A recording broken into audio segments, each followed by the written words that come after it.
नमस्कार दोस्तों, YouTube channel Ravi LLB में आपका स्वागत है। आज के वीडियो में हम आईपीसी के एक महत्वपूर्ण टॉपिक पे बात करने वाले हैं और वो है मानहानि। अक्सर आप न्यूज़ में देखते हैं कि किसी नेता या सेलिब्रिटी ने किसी व्यक्ति के खिलाफ या किसी संस्था के खिलाफ मानहानि का केस दर्ज कराया है। तो ये मानहानि का कानून है क्या, आज के वीडियो में हम जानेंगे। तो वीडियो को अंत तक देखिए और यदि अभी तक आपने हमारे चैनल को सब्सक्राइब नहीं किया है तो चैनल को सब्सक्राइब कर लीजिए ताकि लॉ से रिलेटेड नई वीडियो मिले आपको सबसे पहले। तो आइए शुरू करते हैं। मानहानि क्या है?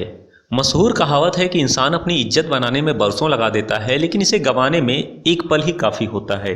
इस संसार में हर एक इंसान के लिए इज्जत, मान, प्रतिष्ठा बहुत ही मायने रखती है। सभ्य समाज में मानव को दिए अधिकारों में मान, सम्मान और ख्याति को भी अधिकार माना गया है।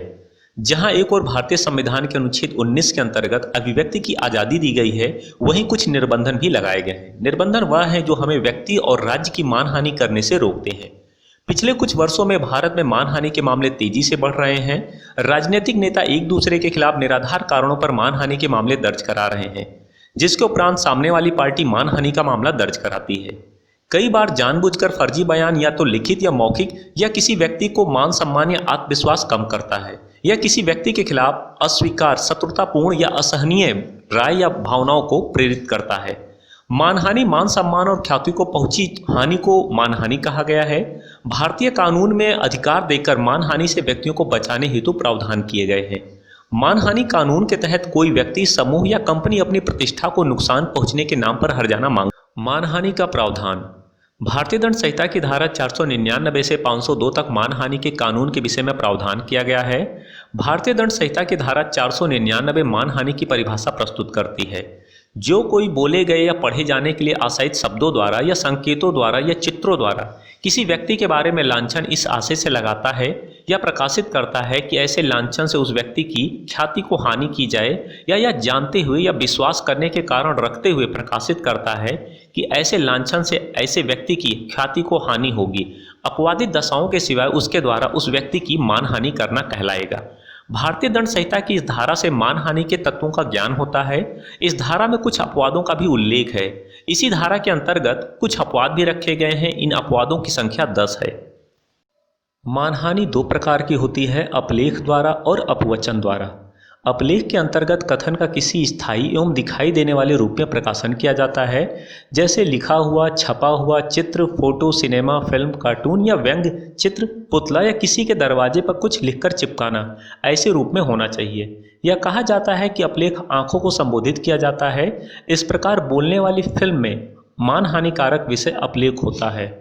अपवचन किसी व्यक्ति के प्रति मानहानिकारक वचन के प्रयोग को अपवचन कहते हैं। सामान्य रूप में अपवचन मौखिक शब्दों, संकेतों अथवा अव्यक्त ध्वनियों द्वारा किया जाता है और अपवचन कानों को संबोधित किया जाता है। भारतीय दंड संहिता में अपवचन और अपलेख दोनों प्रकार मानहानि को दंडनीय माना गया है।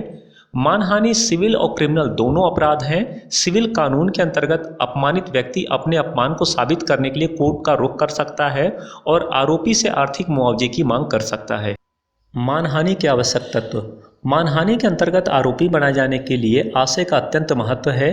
किसी भी कार्य या लोभ द्वारा आशय होना चाहिए कि व्यक्ति की मानहानि की जाएगी। अपमानजनक टिप्पणी या बयान को पीड़ित को लक्ष्य करके बोलना चाहिए।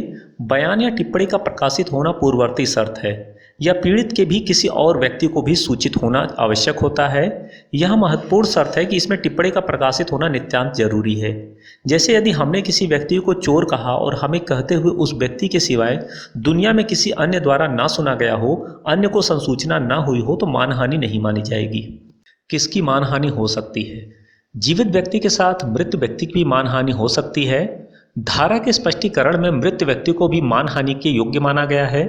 मृत व्यक्ति के निकटवर्ती नाते रिश्तेदार इसके लिए प्रतिकार का मुकदमा ला सकते हैं। ऐसी टिप्पणी या शब्दों के माध्यम से मृत व्यक्ति के सम्मान और ख्याति को क्षति पहुंचाने का आशय हो तो मानहानि मानी जाएगी। राज्य के विरुद्ध मानहानि। राज्य के खिलाफ मानहानि भारतीय दंड संहिता की धारा 124A में निहित है, जिसको देशद्रोह, सेडेशन कहा जाता है।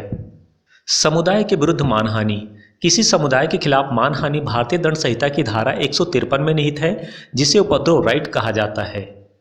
संगठन और लीगल व्यक्ति के अधिकार भी इस धारा के अंतर्गत सुरक्षित हैं। इस धारा के अंतर्गत कंपनी और संगठन को भी व्यक्ति माना गया है। इसके अलावा कोई भी लीगल व्यक्ति की मानहानि हो सकती है और इसके प्रतिकार के लिए वाद प्रस्तुत कर सकता है। मानहानि के लिए दंड। भारतीय दंड संहिता की धारा 500 के अंतर्गत मानहानि के लिए 2 वर्ष तक का सादा कारावास और जुर्माने का प्रावधान किया गया है। यह असंज्ञेय और जमानती अपराध है। साधारण परिवाद द्वारा आपराधिक मामलों को दर्ज किए जाने हेतु मजिस्ट्रेट को संज्ञान दिया जाता है। जिसकी मानहानि हुई हो उसके पास 2 विकल्प हैं। पहला यह कि वह क्रिमिनल केस करे और दूसरा यह कि वह सिविल केस करे। दूसरा यह विकल्प है कि वह सिविल और क्रिमिनल दोनों ही केस कर सकता है और दोनों ही केस अलग अलग चलते हैं। यदि पीड़ित क्षतिपूर्ति चाहता है तो वो सिविल केस फाइल करेगा और यदि पीड़ित चाहता है कि सामने वाला जो इसने मानहानि की उसको दंडित किया जाए तो वो क्रिमिनल केस फाइल करेगा।